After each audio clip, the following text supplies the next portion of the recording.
नमस्कार, मैं दिव्यांजलि वर्मा अयोध्या उत्तर प्रदेश से। और आज नवरात्रि का दूसरा दिन है। आज का दिन ब्रह्मचारिणी माता को समर्पित होता है। तो मेरी तरफ से आप सभी को नवरात्रि के दूसरे दिन की भी हार्दिक शुभकामना और ब्रह्मचारिणी माता की कृपा और आशीर्वाद सभी पे बना रहे। और कहते हैं कि मतलब सिर्फ अपने लिए मांगना या अपने परिवार वालों, रिश्तेदारों या बंधु बांधवों के लिए ही आशीर्वाद कृपा मांगना ठीक नहीं होता है।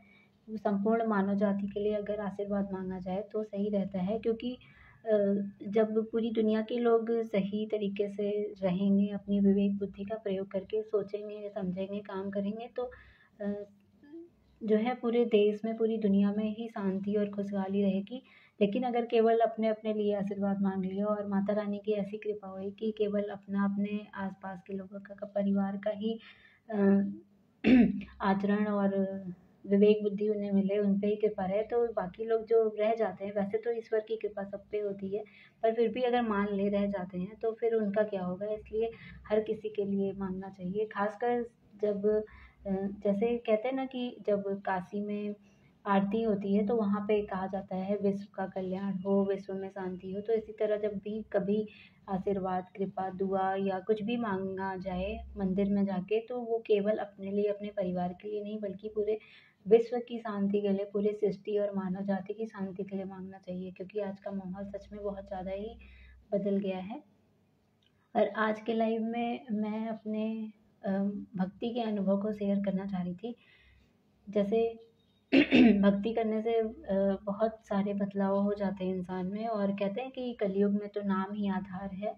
अगर केवल भगवान का नाम ही लिया जाए तो बहुत फ़ायदा उससे होता है, बहुत कल्याण होता है। तो मैंने भी मतलब करीब 9-10 महीने मैंने बहुत जम के भक्ति की। एक रूटीन बना लिया था कि सुबह उठ के मुझे पूजा पाठ करना है, भगवान को नहलाना धुलाना, भोग लगाना, उनकी सेवा करना है। उसके बाद अपने जो हमारे सनातन वैदिक धर्म के ग्रंथ हैं उन्हें पढ़ना है, और उनसे जो ज्ञान मिला है फिर उसको जो है अपने जीवन में उतारना है, और अपने अनुभव द्वारा, मतलब अगर नहीं मिला है कुछ ऐसा मैंने पढ़ा और उसका अनुभव मुझे नहीं है, तो उसे भी अपने जीवन में लागू करके उसका अनुभव लेना। ये सारी चीज़ें मैंने एकदम अपने रूटीन में बना ली थी। और संयमित खाना खाना और बहुत सारी चीज़ों का परहेज़ करना, जिसमें सबसे पहले तो लहसुन प्याज का परहेज़, मिर्च का परहेज़, और सादा खाना खाना, सादा जीवन जीना। बल्कि एक हफ्ता तो मैंने ऐसे भी रह के देखा कि मतलब जो लोग होते हैं जिनके पास पैसे नहीं होते हैं साबुन खरीदने के लिए, शैम्पू खरीदने के लिए और सर्फ़ वग़ैरह खरीदने के लिए, तो जैसे वो रहते हैं कि कपड़ों को बस पानी में धो लिया और बिना शैम्पू साबुन के नहा लिया।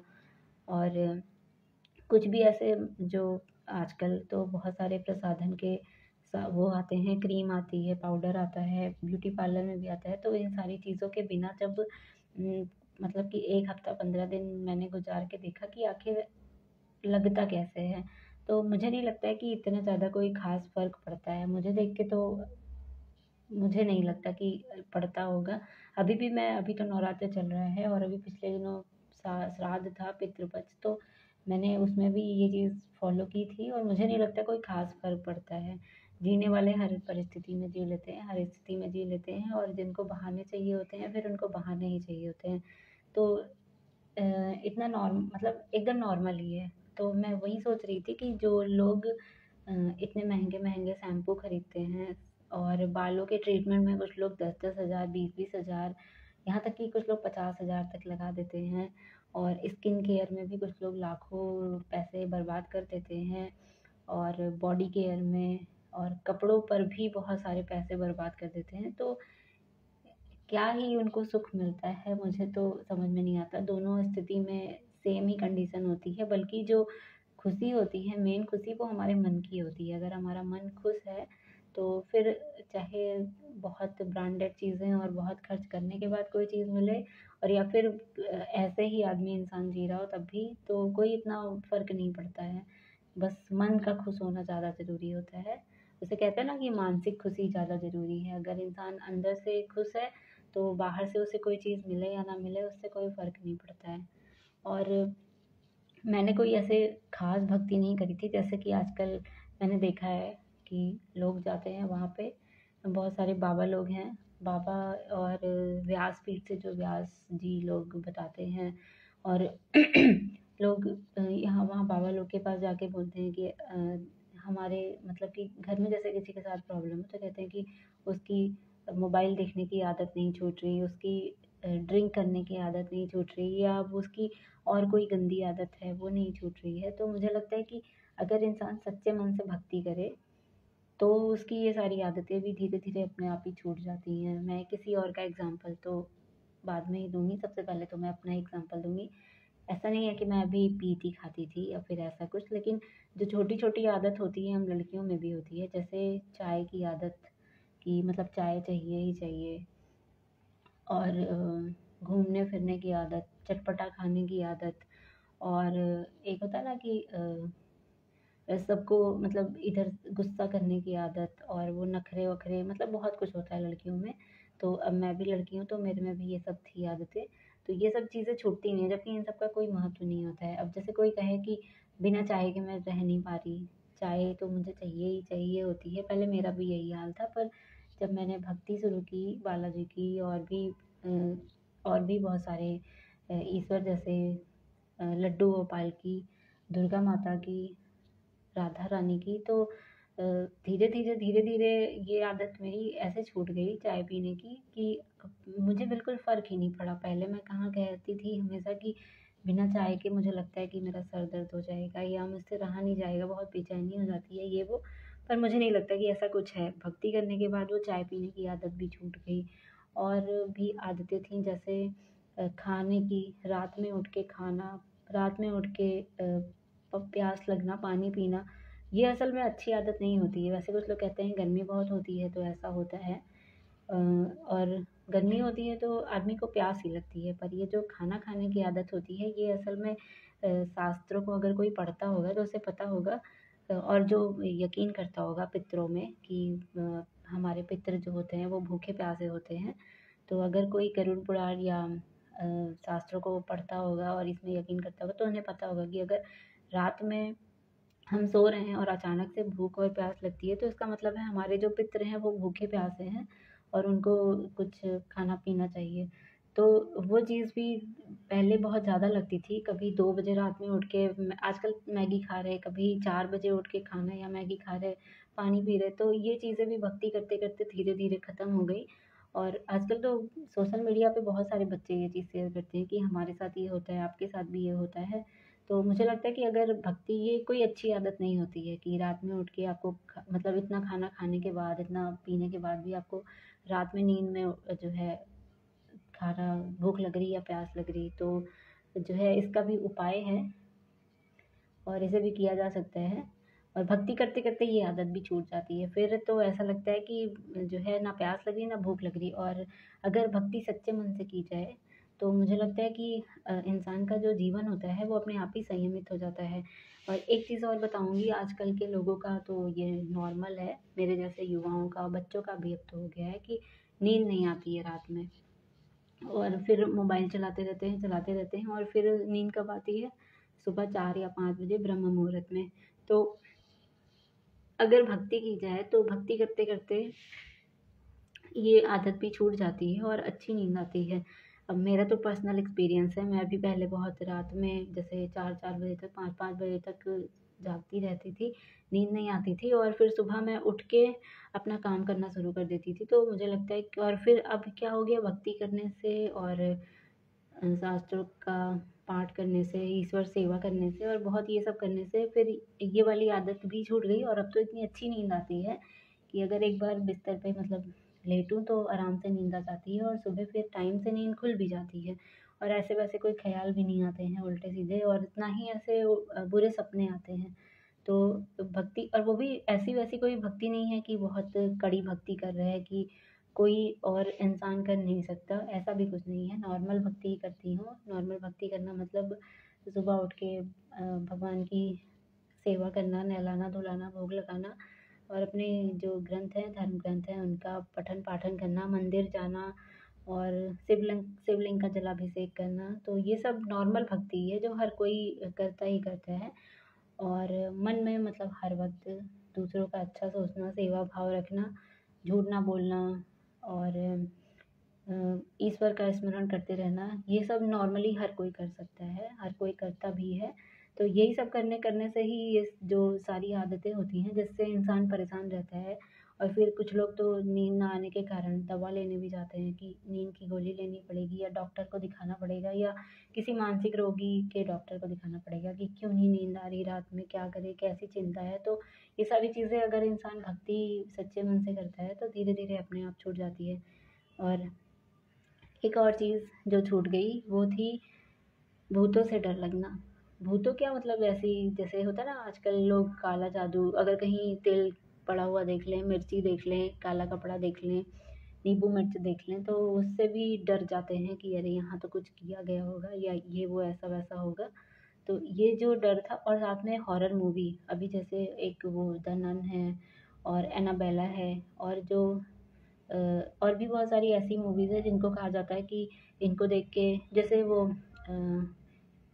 एक लड़की का जो उस पे भूत आया था, अमेरिका की कोई मूवी है जिस पे भूत रियल में उस पे भूत आया था, तो उसको निकालने की कोशिश की गई थी। उसमें एक साथ 17 लड़कों का भूत था, पर वो बाद में मर जाती है। उस पे भी एक मूवी बनी है। तो इस तरह की मूवी देखी, और भी बहुत सारी रियल स्टोरी पे बेस जो हॉरर मूवीज़ थी वो देखी। तो पहले तो ये हाल था कि ये सब मूवी अगर देख लो तो रात को क्या 3-3 4-4 दिन तक नींद नहीं आती थी। इतना डर लगता था और इतनी हालत ख़राब हो जाती थी। और जब से भक्ति करना शुरू की है तब से मुझे लगता है कि देखना तो छोड़ो, अगर देखो तो ऐसे मन में डर की जगह सवाल ही उठते हैं कि आखिर किस बात का डर है। एक मतलब आत्मा है, आत्मा भी नहीं कहते उसे, तो प्रेत कहते हैं। हम लोग को तो ये भी नहीं पता ठीक से, वो तो शास्त्रों को पढ़ने के बाद पता चलता है कि आत्मा का तो कोई रंग रूप स्वरूप ही नहीं होता है, और जो इस तरह की हरकत करते हैं वो प्रेत होते हैं, पर उनका भौतिक शरीर नहीं होता। पर अब मूवी है तो उसमें कुछ भी दिखा दिया। तो अ, ये जब भक्ति करने और शास्त्रों को पढ़ने के बाद पता चला कि जो हॉरर मूवीज़ में मतलब उसका जो रहता है, उसमें जो लोग डरते रहते हैं वो असल में मरने से डर रहे हैं। और सबको पता है कि मृत्यु जैसा जो है, मृत्यु क्या है, मृत्यु हमारे जीवन का आखिरी सच है। और जो पैदा हुआ है, जो मतलब कि जिसने जन्म लिया है उसका तो मरना तय है, तो उससे डरने वाली कौन सी बात है। पर हॉरर मूवी में क्या होता है कि एक जितने भी लोग होते हैं वो केवल इस बात से डर रहे होते हैं कि वो मर जाएँगे। और जबकि अपने भारत में, अपने सनातन धर्म में ऐसा बताया जाता है कि मृत्यु असली सत्य है, और मृत्यु से डरने की ज़रूरत नहीं है। और इस डर से अगर आपको विजय पानी है, इस डर को अपने मन से भगाना है, तो भगवद गीता भगवद गीता और भागवत कथा। भागवत कथा स्पेशली इसीलिए जो है रखी जाती है इस कथा को 7 दिन के लिए, और इसीलिए सुनाया जाता है, पढ़ाया जाता है, जिससे इंसान मृत्यु को समझ सके और मृत्यु के डर को अपने मन से निकाल सके। भगवद गीता जो कथावाचक कहते भी हैं, वो भी एक चीज़ बताते हैं कि इसे पढ़ा और पढ़ाया ही इसलिए जाता है कि इंसान मृत्यु के डर से निकल सके, और उसे मतलब ये समझ सके कि कैसे हम ईश्वर को प्राप्त कर सकते हैं और मृत्यु क्या चीज़ है। लेकिन जो हॉरर मूवी होती है उसमें इस तरह से दिखाया जाता है कि मतलब जैसे इंसान अमर है और उसे कोई मारने के लिए घूम रहा है, या फिर वो मरना ही नहीं चाहता है। ऐसा तो हो नहीं सकता कि जिसका जन्म हुआ है वो मर नहीं सकता। तो हम पूरी हॉरर मूवी में सिर्फ इसलिए डरते हैं, या जो लोग होते हैं वो हॉरर मूवी में केवल इसलिए डरते हैं कि उनको कोई मार देगा। मरना तो है ही, अब साधन कुछ भी हो, कैसे भी इंसान किसी भी परिस्थिति में मरे। तो मेरा तो ये डर बिल्कुल ख़त्म हो गया, अब तो मुझे डर भी नहीं लगता। कभी-कभी तो मैं देखती भी हूँ कोई ऐसे अजीब-सा फ़ेस, स्माइली फ़ेस, तो मुझे थोड़ा दया आती है, तरस आता है कि कैसे एक इंसान, क्योंकि ज़्यादातर हॉरर मूवी में ऐसा दिखाता है कि उसमें जो प्रेत होती है, आत्मा होती है, वो यही कहती है ये मेरा है, ये चीज़ मेरी है, ये मुझे चाहिए, ये मुझे नहीं मिला। तो इससे पता चलता है कि वो इंसान कितना ज़्यादा किसी चीज़ के प्रति आसक्त था, उसे किसी चीज़ के प्रति कितना लगाव था, चाहे वो इंसान हो, चाहे वो घर हो, चाहे वो पैसा, गाड़ी या कुछ भी हो, मतलब कि जो भी मोह माया की चीज़ें होती हैं, उन सारी चीज़ों के प्रति कितना लगाव था। और जब वो उसे नहीं मिली तो मरने के बाद वो प्रेत योनि में भटकने लगा, और अब जो है वो उसी से ग्रस्त है और अज्ञानता के कारण वो सबको मार रहा है। ज़्यादातर ऐसा ही होता है।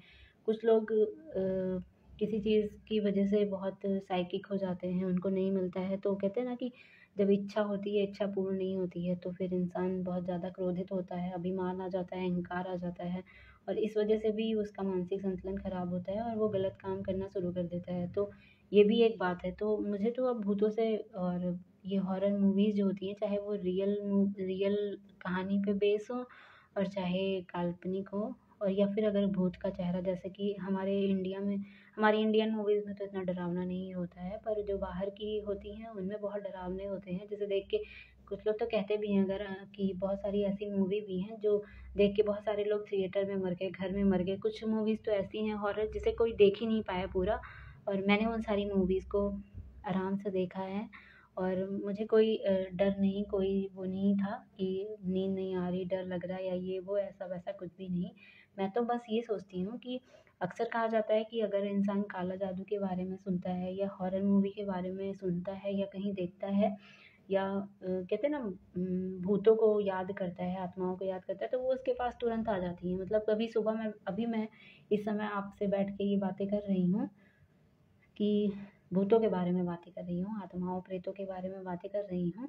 और उसमें से बहुत सारी ऐसी भी हो सकती हैं, जैसे एनाबेला के बारे में बात किया, या फिर वो मैरी एक है, पता नहीं कौन सा है, शीशे में देख के कुछ ऐसे करते हैं।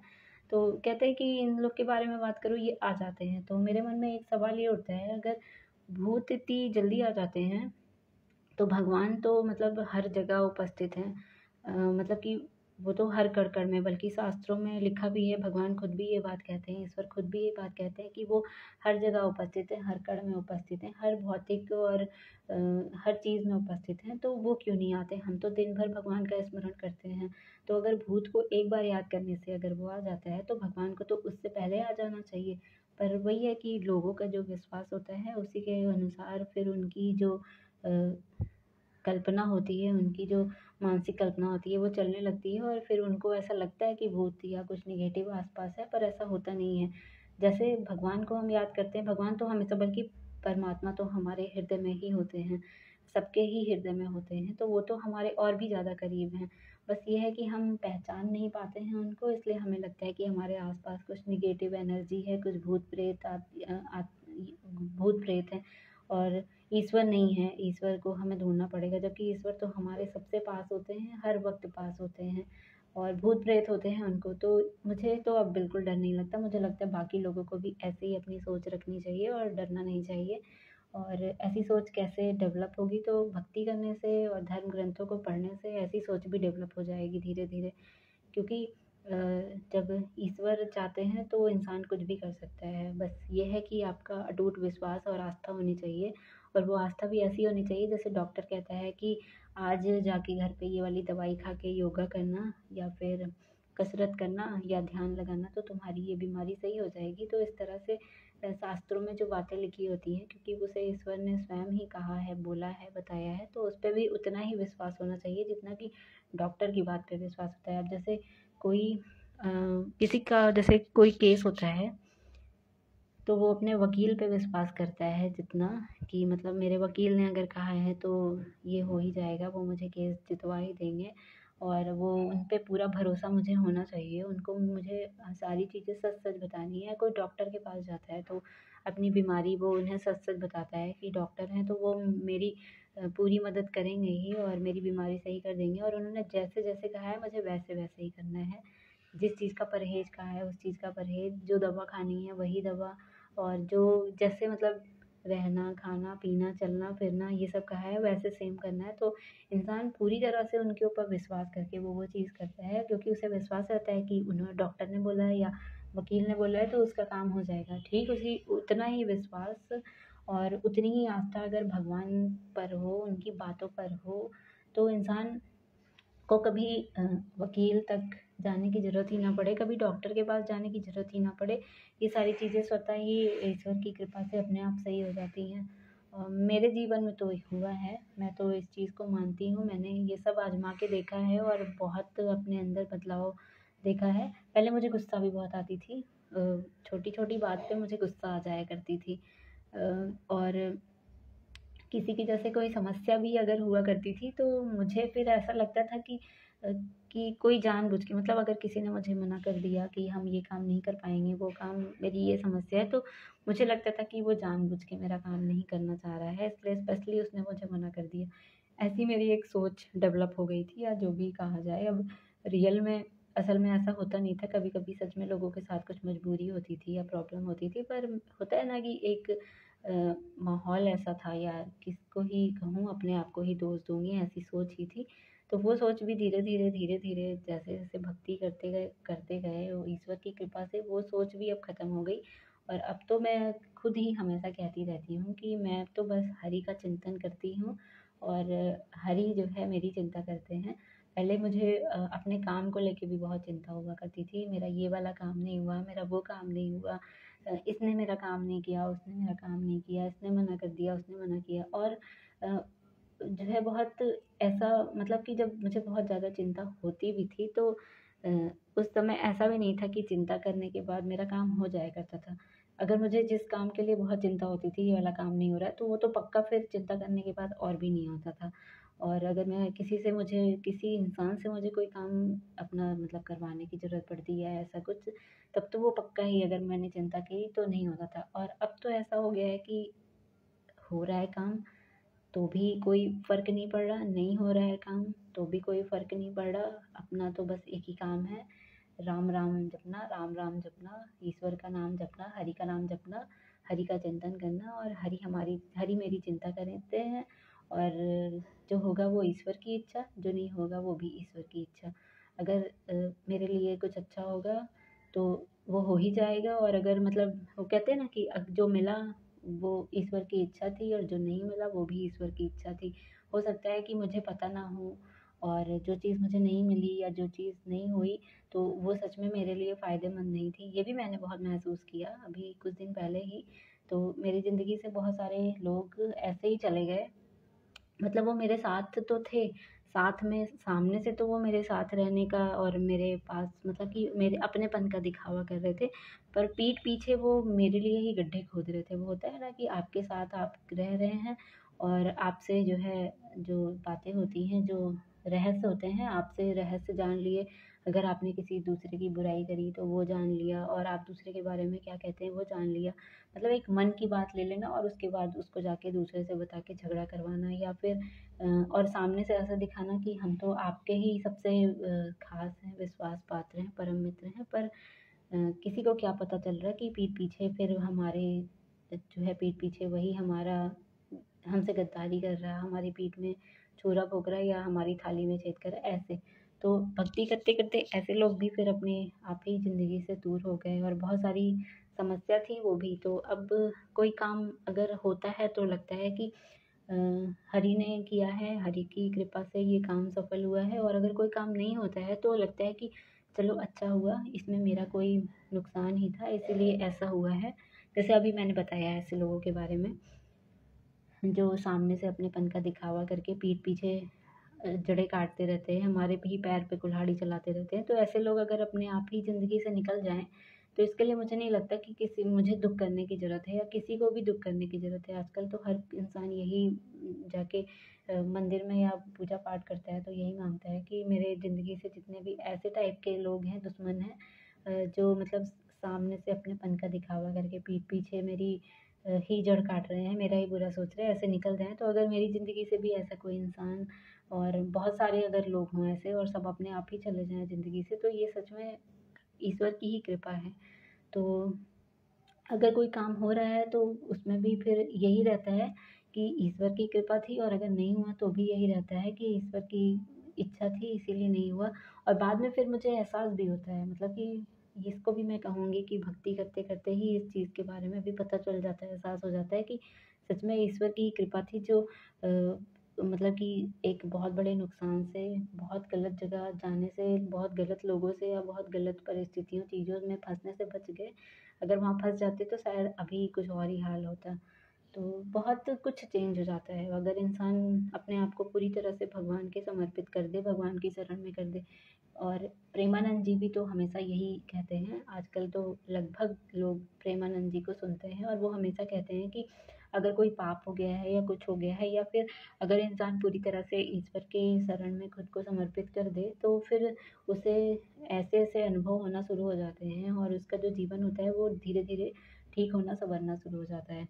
तो भक्ति करने से बहुत कुछ, अब किसी का अगर सच में पीने की आदत या कोई गंदी आदत है जो नहीं छूट रही है, तो यकीनन अगर वो भक्ति करता है पूरे सच्चे मन से, ईश्वर से ये माँगते हुए कि मेरी ये गंदी आदत है, ये बुरी आदत है, ये हमेशा के लिए छूट जाए, तो भगवान भी फिर उसकी उतनी ही मदद करते हैं। हो सकता है शुरू-शुरू में वो आदत और ज़्यादा बढ़ के आएगी और इंसान वो गलत काम और ज़्यादा करेगा, पर धीरे-धीरे फिर ऐसा लगेगा कि अब जो है ये काम करने का मन नहीं कर रहा, अब ये आदत धीरे-धीरे छूट रही है। अभी जैसे मेरी तो बहुत सारी आदत छूट गई और बहुत बदल गई, कभी-कभी खुद को सोचती भी हूँ बैठ के तो लगता है कि वो पहले मैं थी और अब मैं ही हूँ या मैं कोई और हूँ। मतलब मैं खुद को भी नहीं रिकॉग्नाइज़ कर पा रही। दूसरे लोग भी मुझे महसूस करते हैं कि मैं कोई और हूँ या मैं बदल गई हूँ, ऐसा बोलते हैं। तो ये सब ईश्वर की कृपा है, मेरे प्रभु की ही कृपा है जो ये सब संभव हुआ है। और अभी तो एक और आदत बची है फ़ोन यूज़ करने की। ये मोबाइल फ़ोन आजकल मेरा ही नहीं हर किसी का है, मतलब मोबाइल में ही हमेशा लगे रहना, चाहे वीडियो देखना, गेम देखना या कुछ भी करना, बस मोबाइल में ही लगे रहना। तो ये वाली आदत भी अब धीरे-धीरे, अभी इतना तो नहीं हुआ है पर मैंने कुछ दिन में नोटिस किया है कि अब फ़ोन भी बहुत उबाऊ लगने लगा है और अब जो है मन करता है कि इसको भी छोड़ दिया जाए और पुस्तकों का ही साथ लिया जाए, पुस्तकें ही पढ़ा जाए तो ज़्यादा अच्छा है। मतलब एक होता है ना कि अपने आप ही मन ही इच्छा ही नहीं होती है फ़ोन चलाने की। एक दिन तो बल्कि मैंने ऐसा करके भी देखा था, सुबह मैं सोकर उठी, मैंने फ़ोन साइड में रख दिया और मैंने कोई भी एप्लीकेशन खोल के देखा ही नहीं, कोई भी सोशल मीडिया ऐप खोल के देखा ही नहीं, क्या हो रहा है दुनिया में, सोशल मीडिया पे क्या नहीं हो रहा है, कुछ भी नहीं देखा। बहुत सारे लोगों ने इसका कंप्लेन भी किया कि आप तो इग्नोर कर रहे हैं, मैसेज नहीं देख रही हैं, रिप्लाई नहीं कर रही हैं या क्या हो गया, क्या नहीं, कुछ नहीं। पर मैंने बिल्कुल मतलब खोल के देखा ही नहीं, मैंने अगले दिन देखा खोल के और एक भी बार कोई व्याकुलता नहीं हुई, कोई बेचैनी नहीं हुई और मुझे कोई ऐसी इच्छा भी नहीं हुई कि क्या हो रहा होगा, क्या नहीं। जैसे एक होता है ना कि अगर इंसान 2 मिनट भी अपना नोटिफ़िकेशन ना चेक करे, सोशल मीडिया ना चेक करे, तो उसे लगता है कि कौन-सी चीज़ छूट रही है। कहीं व्हाट्सएप पे किसी ने मैसेज तो नहीं किया है, कहीं फ़ेसबुक पे किसी ने मैसेज तो नहीं किया, कहीं इंस्टाग्राम पे किसी ने मुझे मैसेज तो नहीं किया या फिर कोई बहुत ख़ास न्यूज़ मुझसे छूट तो नहीं रही। ऐसा इंसान को होने लगता है, अगर वो 2 मिनट या 5 मिनट भी अपना फ़ोन चेक ना करे। वो तो मजबूरी रहती है कुछ लोगों की कि उन्हें मतलब जैसे अगर कॉलेज टाइम है तो वहाँ पे नहीं देखना है या फिर कहीं ऐसी जगह जहाँ पे फ़ोन मोबाइल यूज़ करना बंद है तो वहाँ पे बाहर रखवा देते हैं तो नहीं देख पाता। पर अगर आपके हाथ में फ़ोन है और आप घर में आराम से बैठे हैं तो फिर तो खुद पे कंट्रोल करना और फ़ोन देखे बिना रह लेना ये बहुत बड़ी बात है आज के समय में। पर मेरा जो और मैं तो हमेशा से फ़ोन एडिक्टेड हूँ। मुझे लगता है कि 2000 जब मैंने खरीदा था 2010 या 11 में मोबाइल फ़ोन, तब से बस फ़ोन में ही सारा दिन, सारी रात, हर वक़्त मेरा फ़ोन में ही, मोबाइल में ही इतना ज़्यादा एडिक्शन हो गया था। पर जो है वो भी अगर मेरा ऐसे छूटने लगे और ख़त्म होने लगे या मेरी इच्छा जो है वो कम होने लगे फ़ोन यूज़ करने के लिए, तो मैं मानती हूँ कि ये भी ईश्वर की बहुत बड़ी कृपा है। और अब तो मुझे लगता है कि जब एक दिन मैं बिना फ़ोन के रह सकती हूँ, ना मुझे चिंता हो रही थी, ना मुझे कोई बेचैनी थी, ना कुछ, तो मुझे लगता है कि अब धीरे-धीरे ईश्वर की कृपा रही तो ये भी छूट जाएगा। अब तो मुझे ग्रंथों में बहुत ज़्यादा इंटरेस्ट आ गया है और मुझे लगता है कि अगर एक दिन भी कोई ग्रंथ ना पढूँ, स्पेशली भगवद गीता अगर ना पढूँ तो बहुत बेचैनी होने लगती है। तो अभी तो यही है। और अगर मेरी ऐसे जो बुरी आदतें हैं ना जिसका कोई मतलब ही नहीं है, बस वो है, बस हम कर रहे हैं वो आदत, वो चीज़ें और उसका कोई ख़ास मतलब नहीं है, ना उसके होने का मतलब उसके होने का नुकसान तो है पर उसके ना होने का कोई नुकसान नहीं है। जैसे होता है ना कि अब फ़ोन चला रहे हैं दिन भर तो फ़ोन चलाने से नुकसान तो बहुत है, पर अगर फ़ोन नहीं चलाते हैं तो कोई नुकसान हो जाए ऐसा कुछ नहीं है। और एक चाय का बताया, अ, हमारे साथ लाइव में बहुत सारे लोग जुड़े हैं, दिव्यांशु जी भी जुड़े हैं। दिव्यांशु जी पूछ रहे हैं कैसी हूँ मैं? आपको बहुत-बहुत नवरात्रि की बधाई, शुभकामना। मैं ठीक हूँ, आप भी कुशल मंगल होंगे, आशा है।